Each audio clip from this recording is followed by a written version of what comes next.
계속해서 보실 말씀은 잠언 18장입니다. 세 번째 시간이 되겠습니다. 오늘로써 잠언 18장은 막을 내리게 되고요. 다음 주는 19장으로 들어가겠습니다. 잠언 18장 우리가 살펴볼 구절은 17절부터 되겠습니다. 18장 17절. 17절은 소송에 관련된 구절인 것 같습니다. 읽어보면요. 자기 사정을 먼저 말하는 자가 옳은 것 같으나 그의 이웃이 와서 그를 자세히 살피니라. 송사에서는 먼저 온 사람의 말이 바른 것 같으나 그의 상대자가 와서 밝히니라. 사람은 굉장히 자기 중심적이기 때문에 다툼이 일어나거나 이런 송사가 일어나면은 항상 대부분 나는 피해자고 상대방은 가해자가 되는 경우가 많습니다. 대부분 내가 옳고 상대방은 틀렸다 라고 하는 경우들이 기본 심사가 아닌가, 그것이 인간의 기본 심사가 아닌가 생각이 됩니다.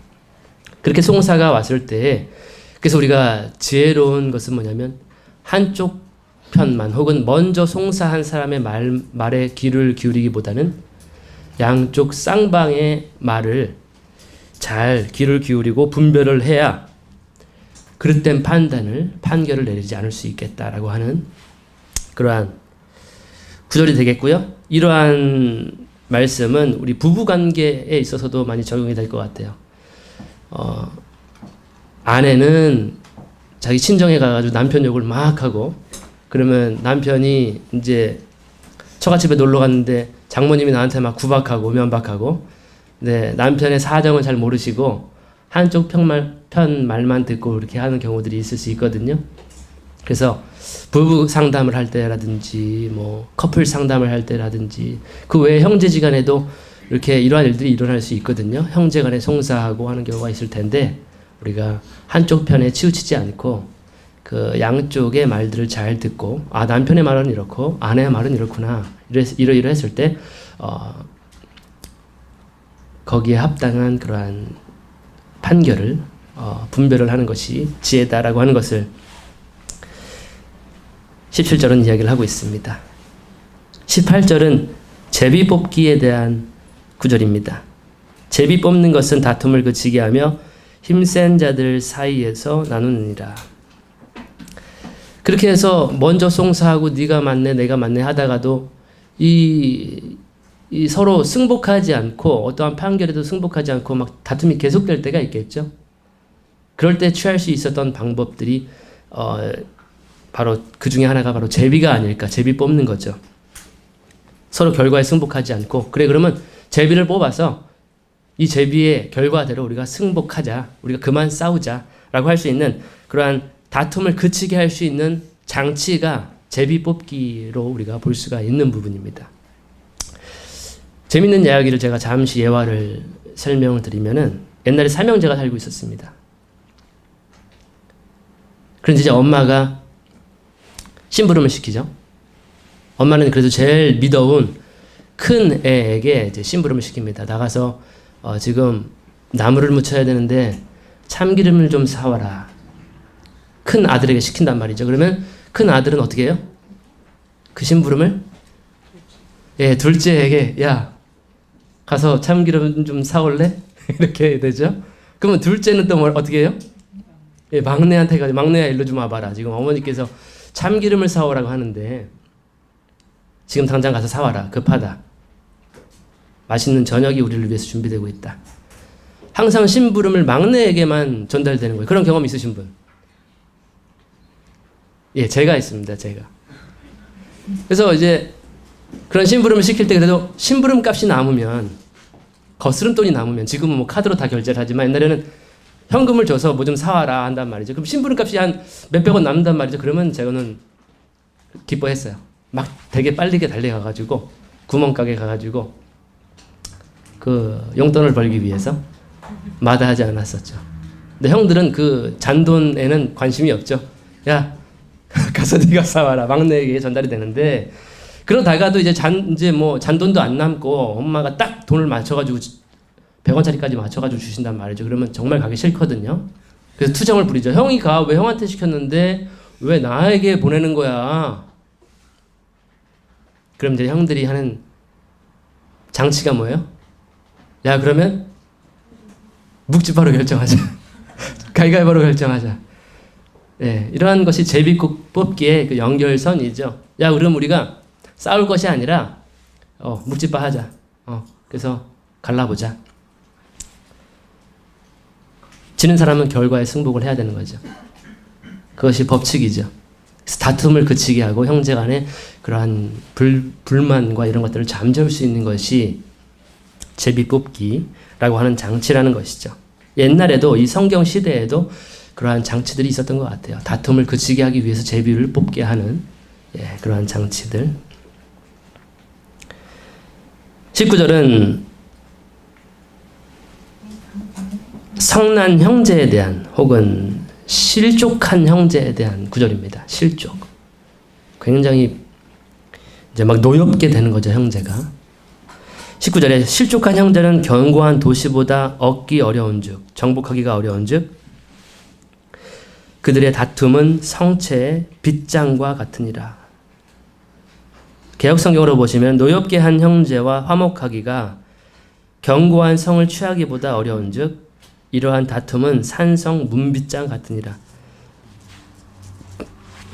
살다 보면 이렇게 심한 다툼이, 말다툼이 서로 오해하고 또 서로 이해하지 못해가지고 소통하지 못해가지고 이렇게 한쪽이 실족하거나 성나게 되는, 노엽게 되는 그러한 일들이 많이 있는 것 같습니다. 주로 이러한 다툼은 말로 인해서, 대인관계 속에서 말로 인해서 일 가운데 서로 내가 원하는 방향으로 일 처리를 하지 않았을 때에 서로 오해와 이러한 것들이 일어날 수 있는 부분이죠. 근데 중요한 건 뭐냐면 그러한 다툼으로 인해서 마음이 지금 어떻게 되냐면 이 견고한 성을 취하는 것보다 더 어렵게 돼버리는 거예요. 완전히 철통으로 마음의 문을 철컥 닫아버리는 경우가 발생하는 것에 대한 지금 구절입니다. 그렇게 된 사람과 화목하기는 정말로 어렵다. 성을 정복하는 것보다 어렵고 그 문빗장을 여는 것보다 어렵다라고 지금 하는 부분이죠. 다시 회복하기가 쉽지 않은 거죠. 이런 관계들을 혹시 우리 인생 사는 가운데 일어난 적은 없는지, 저 사람의 마음을 완전히 내가 잃어버린 거, 저 사람을 완전히 잃어버리게 되는, 더 이상 저 사람은 나하고 말도 하지 않고 얼굴도 인사도 완전 마음의 문이 락돼 버린 거죠. 그래서 바울은 이러한 일들이 교회 안에서도 이루어질 수 있거든요. 그래서 바울은 디모데에게 이런 말을 해요. 주의 종은 마땅히 다투면 안 된다. 다투면 안 된다는 거죠. 다툼을 통해서 형제를 잃어버리고 그 마음을 닫게 할 수 있기 때문에, 그래서 모든 사람에 대해서 온유하며 가르치기를 잘 해야 되고 잘 참아야 된다라고 바울은 디모데에게 전달을 하고 있습니다. 디모데후서 2장 24절에 대한 내용인데요.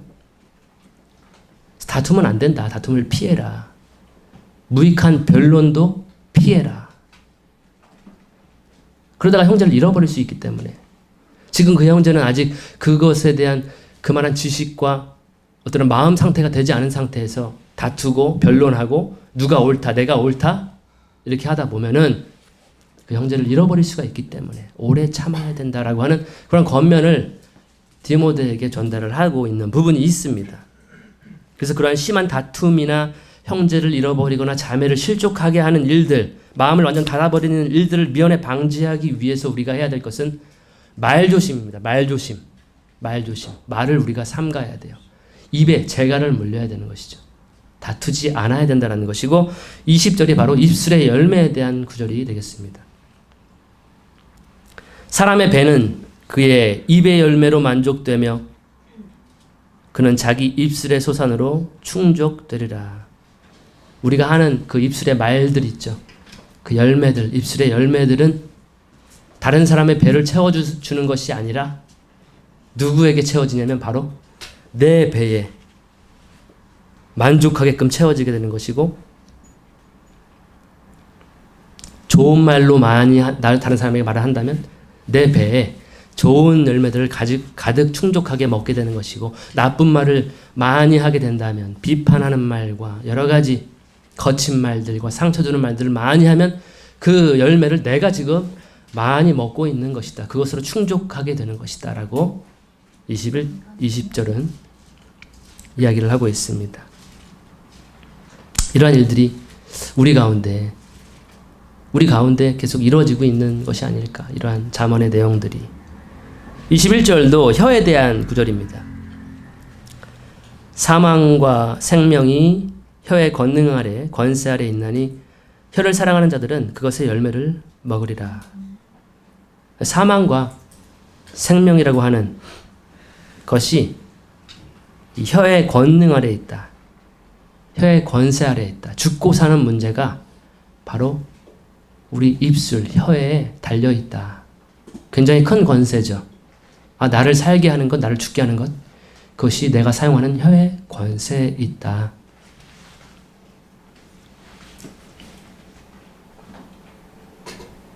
그래서 혀를 사랑하는 자들은 그것의 열매를 먹게 될 것이다. 혀를 생명, 살리는 데 많이 사용한 사람은 그 생명의 열매를 먹겠고, 다른 사람을 죽이는 데 많이 혀를, 권능을, 그 권세를 사용한다면 그 죽음의 열매를 얻게 되는, 죽고 사는 것이 혀의 권세에 있다.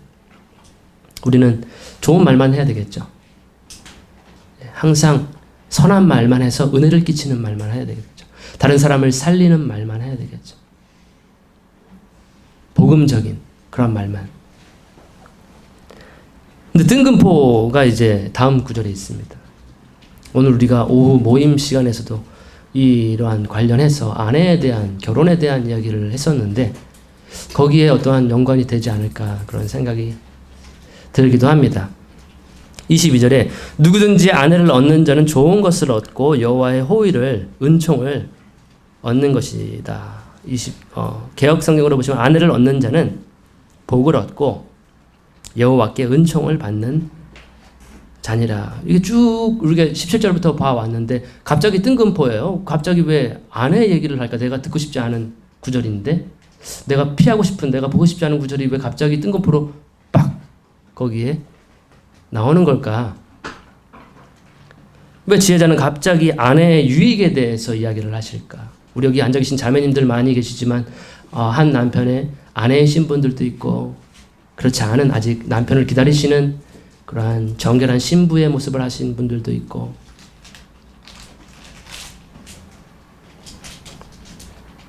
근데 이 구절은 영어 성경으로 혹은 직역을 해서 보면은 더 의미가 있는 것 같아요. 여기서 아내를 얻는 자는 이라고 되어 있는데요. 영어 성경으로 보나 이 히브리어 원어적인 의미로 보나 그것은 얻는 것이라고 하는 빈도보다는 어떤 거냐면 아내를 찾는 것이, 찾아서 얻는다는 그러한 의미를 가지고 있는 것 같았어요. 그러니까 얻기를 기다리는 것이 아니라 찾는 거예요.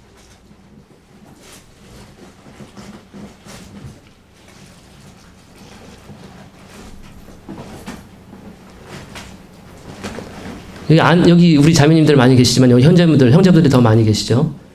형제분들 여기 아내를 찾고 계신 분 얼마나 되실까? 손 들어 보세요. 괜찮아요? 괜찮아요? 아무도 안 봐요.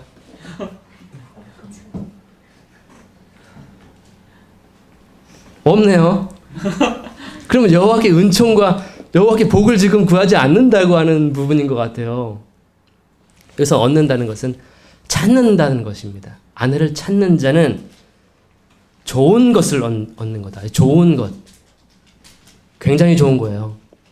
여기서 말하는 좋은 것은 굉장히 좋은 것. 하나님께서 좋아하시는 굉장히 좋은 것이라는 의미를 가지고 있어요. 여호와의 은총과 호의와 굉장한 선물을 받는 것이라고 지금 지혜자는 왜 뜬금포로 지금 이야기를 하고 있는가? 여기 아내 되실 분들도 여기 몇 분 계시지만, 좋은 왕자님을 기다리고 계시기 때문에 예, 관심이 있으신 분들은 멀리서 찾지 마시고 예, 우리 아름다운 우리 자매님들 여기 계시니까 가까운 데서 찾으시면 될 것 같습니다. 얼굴이 갑자기 형제님 얼굴이 굳어지셨는데 예, 편안하게 좀 마음 편하게 잡수시고 예. 아내를 얻는 것은 찾는 것은 여호와께 좋은 것을 얻는 것이고 그 여호와의 은총을 받는 것이다. 굉장히 큰 선물이다라고 하는 거죠. 지금까지 찾지 않고 계셨다라고 한다면 지금부터라도 이 말씀대로 아멘 하시고 찾으셨으면 좋겠습니다. 23절은 또 말에 대한 구절입니다. 가난한 자는 간청하는 말을 사용하나 부자는 거칠게 대답하느니라. 부자와 가난한 자는 그 입에서 나오는 말이 다르다라는 것을 언급하고 있습니다. 부자와 가난한 자는 하는 말, 사용하는 말이 다르다.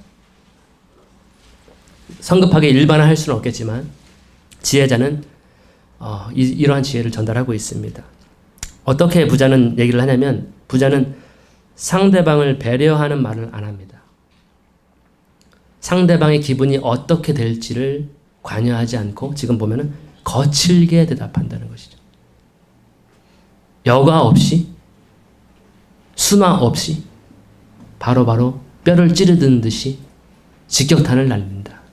거칠게 대답하고요. 가난한 사람은 강청하는 말로, 간청하는 말로, 부탁하는 말로, 청원하는 말로 애원하면서 부드럽게 배려하면서 이야기를 한다는 거죠. 가난한 자와 부자는 사용하는 말이 다르다.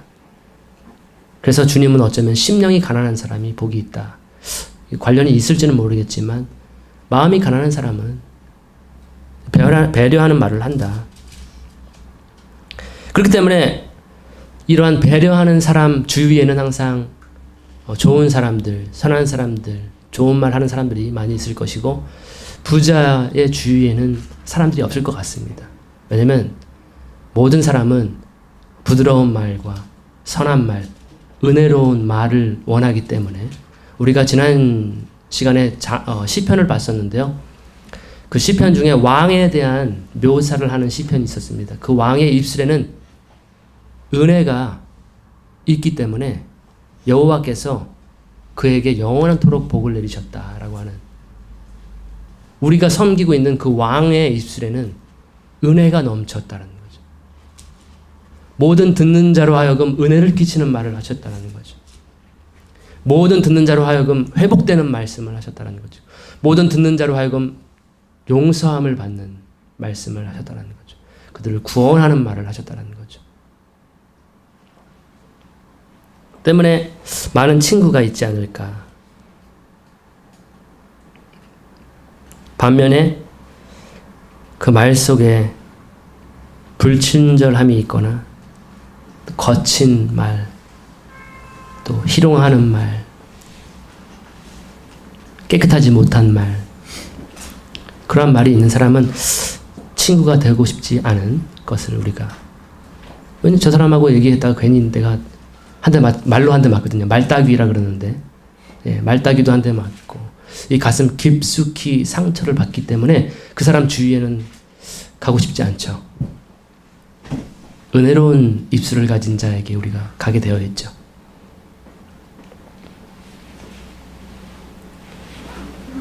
(24절) 마지막 절인가요? 24절은 친한 친구에 대한 구절입니다. 요즘 말로 하면 절친이죠.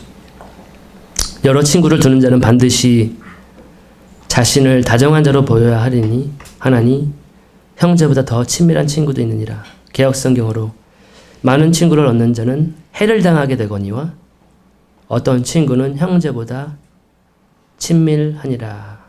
지금 이 시대에는 친구가 많으면 돈도 벌고요.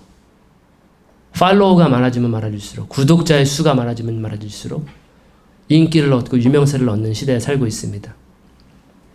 그래서 어떤 사람들은 그 팔로워들의 비율을 맞추기 위해서 삼각김밥을 몇 초 만에 먹는 것들을 하다가 정말이에요. 이거 뉴스에 나왔던 거예요.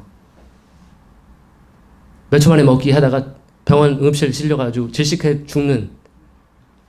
요즘에 또 먹방 대세 ASMR 해가지고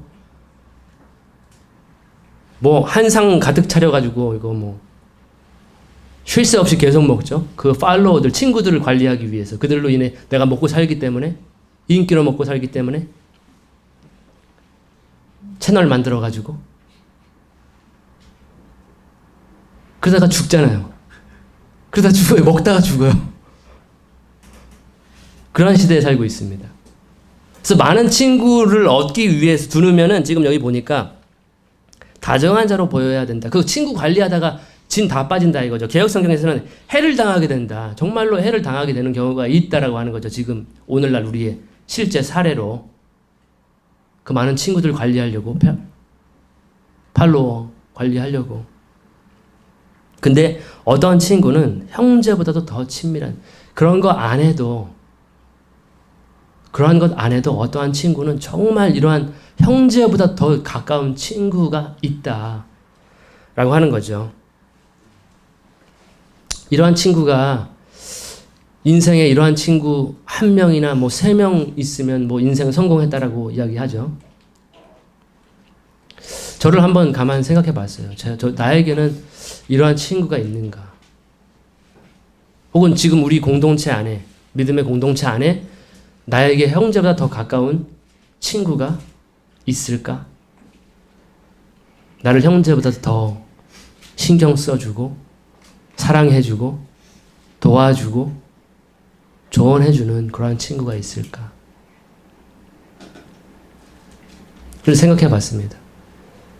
여러분들은 어떠신가요? 그러한 친구가 있으신 분은 정말로 복된 분이 아니신가 생각이 되는 부분입니다. 정리를 하겠습니다. 지금 우리가 17절부터 24절까지 봤는데요. 너나 할 것 없이 저는 이 구절들 속에서 저의 모습을 발견하게 돼요. 17절을 보시면은 먼저 고자질하는 거죠. 먼저 달려가가지고 고자질하고 소송하고 나의 억울함을 호소하고 뭔가 판결을 달라는 그러한 청원을 하고 18절에서는 화가 안 풀려 그래도 승복하지 않아. 제비 뽑기를 해도 가위가위보를 해도 화가 안 풀려. 다음 구절 보시면 19절 화도 내고 실족도 해가지고 형제를 분노하게 하는 경우 형제를 실족하게 하고 내가 분노해서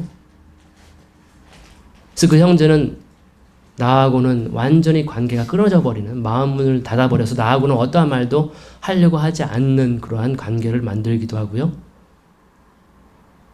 또 전혀 화해할 마음도 없고요. 20절에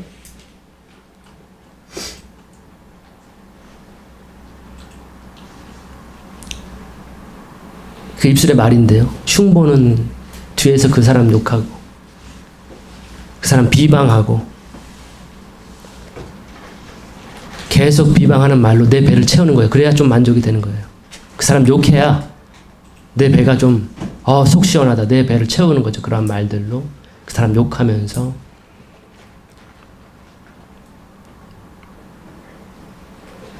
21절에 그리고 내 혀를 살리는 데는 사용하지 않고 항상 죽이는 대로만 그 사람을 아예 그냥 나쁜 사람으로 만들어 버리는 일에만 혀를 사용하는 그런 남용. 22절에 아내를 구할 생각은 하지도 않는 여호와의 은혜, 은총 필요 없는 나에게는 하나님의 선물도 필요 없는 그냥 마음 자체를 갖지 않는 아내를 구하려고 하는 하나님의 선물을 외면하는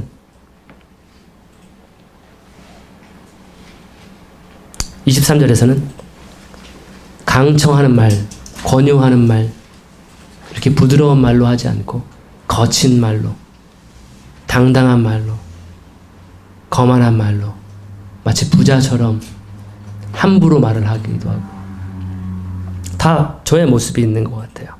또 마지막 절, 의미 없는 친구들, 많은 인기에, 내 주변의 그 시선에 신경 쓰고 많은 친구를 더 얻기 위해서 수단과 방법을 가리지 않고 팔로워를 얻기 위해서, 구독자를 얻기 위해서 애쓰고 꾸미고 화장하고 포장하고,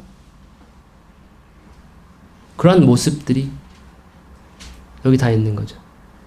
진정한 친구 한 명을 얻는 것이 아니라 허황된 친구들을 따라서 다니고 있다 라고 하는 모든 구절들이 지금 여기에 있는 것 같아요.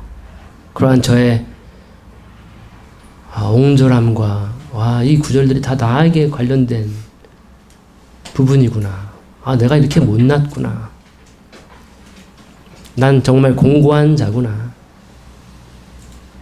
그러함에도 불구하고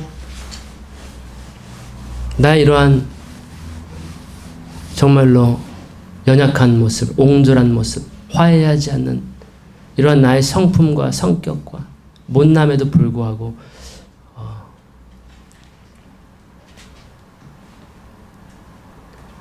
나를 친구라고 불러주시고 나를 형제라고 하시고 나를 사랑하시되 끝까지 사랑하는 그뿐만이 아니라 나를 아내로 영원토록 함께하기 위해서, 한 몸을 이루기 위해서 나를 신부로 찾아주신 그분을 생각하게 됐습니다. 이 구절들 통해서. 여기서 아내를 얻는 자는 여호와께 은혜를 얻는다, 은총을 얻는 것이고 복을 얻는 것, 좋은 것을 얻는 것이다 라고 했는데, 이렇게 모자람 투성이임에도 불구하고 예수님은, 예수 그리스도는 나를 위해서 죽으시고 나를 위해서 부활하시고 나를 정결케 하시고 죄 사하여 주시고 나의 그 모든 죄를 사하시고 나를 정결하게 아내로 맞아주신 거죠. 그것이 오늘 부활에 대한 예수님이 다시 살아나신 이유죠. 우리의 모든 죄를 대신 짊어지시고 죽으시고 나를 아내로 삼기 위해서 그것을 좋아하시고 즐겨하시고 그래서 참아주신 그 예수님을 생각하게 되었습니다. 그래서 우리도 지금 여기에서 언급된 구절들과 같이 우리 부족함이 많이 있지만 이제는 우리도 우리가 받은 그 은혜와 그 사랑에 힘을 입어서 서로 송사하지 않고 마음문 닫지 않고 공손한 말, 친절한 말로 또 인기를 얻기 위해서 포장하지 않고 많은 친구를 얻기 위해서 애쓰지 않고 그 유일한 한 친구, 나를 친구로 만들어주신, 나를 형제로 불러주신, 나를 또 아내로 삼아주신 그 분만을 열심히 우리가 닮아가기를 애쓰고 힘써야 하지 않을까. 그것을 오늘 말씀은 정리를 하면 될 것 같고요. 그래서 아내를 얻는 것은 좋은 것을 얻는 것이기 때문에 하나님도 우리를 그렇게 얻으신 거잖아요. 예수님도 우리를 얻으신 거니까 우리도 그에 본받아서 그런 귀한 형제보다 더 가까운 내 뼈 중에 뼈요 내 살 중에 살이다 라고 할 수 있는 그런 하나님의 은혜를 다 받으시는 형제 자매님들 되시기를 바라면서 오늘 마치겠습니다. 기도하겠습니다. 하나님 아버지 감사드립니다. 오늘 부활절 맞이해서 주님의 부활에 대해서 다시 한번 생각했습니다. 우리를 위해서 죽으시고 우리를 위해서 부활하신 주님 감사드립니다. 우리를 정결케 하시고 우리를 신부로 맞아주신 것 감사를 드립니다. 우리를 사랑하시되 이러한 연약한 모습일지라도 부족한 모습, 점과 흠이 많은 모습일지라도 우리를 사랑하시되 끝까지 사랑하시고 우리가 아직 죄인 되었을 때 우리를 사랑하신 주님의 사랑을 다시 한번 생각하게 되었습니다. 그 사랑에 감사를 드립니다. 날마다 그 주님의 사랑을 더욱더 알아가는 가운데 주님과 더욱더 깊은 사랑 관계를 유지하는 가운데 하루하루를 살아갈 수 있도록 인도하여 주옵소서. 감사드리며 예수님 이름으로 기도합니다. 아멘.